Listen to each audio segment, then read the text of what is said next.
Considering everything the world has been through in the last 2.5 decades, the mood of ambition and optimism that greeted the arrival of a new century can feel like a distant memory.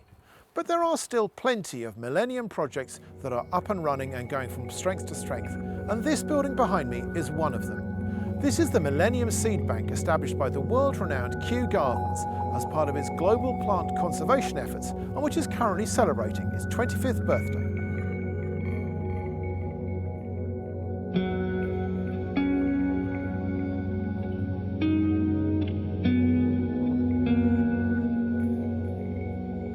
The Royal Botanic Garden, to give it its proper title, was opened in 1759 and claims to have the largest and most diverse botanical and mycological, that means fungi, collections in the world. Not only is Kew Gardens an international centre of scientific excellence, it is also a UNESCO World Heritage Site. It is a hugely popular visitor attraction, famed for its winter illuminations. It even has its own police force and an 18th century Chinese-inspired pagoda. The Millennium Seed Bank is not at the Kew Gardens site in West London. It is here at Wakehurst in Sussex, about an hour outside the city, but it plays a vital role in Kew's conservation work.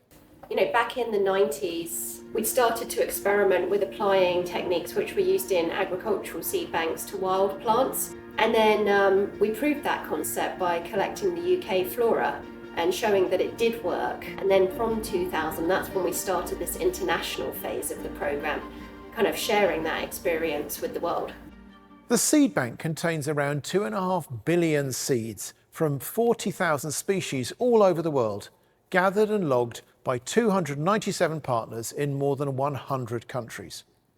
One of those partners is the Kunming Institute of Botany at the Chinese Academy of Science in Yunnan province. We've been working with GBOS, the gene bank in Kunming, since the early 2000s, and we actually helped them with the designs for their current facilities, and we've had since then a really productive relationship.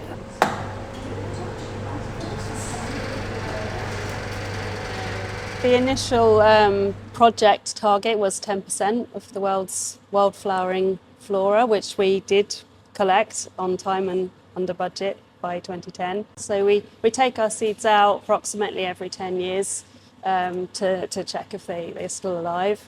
These are from Mexico, and then in the Asparaceae family. And so we will design our tests to match the climate conditions of the origin of those seeds. Certainly, and we do have collections that are actually extinct in the wild. So there's no more wild living populations of those seeds.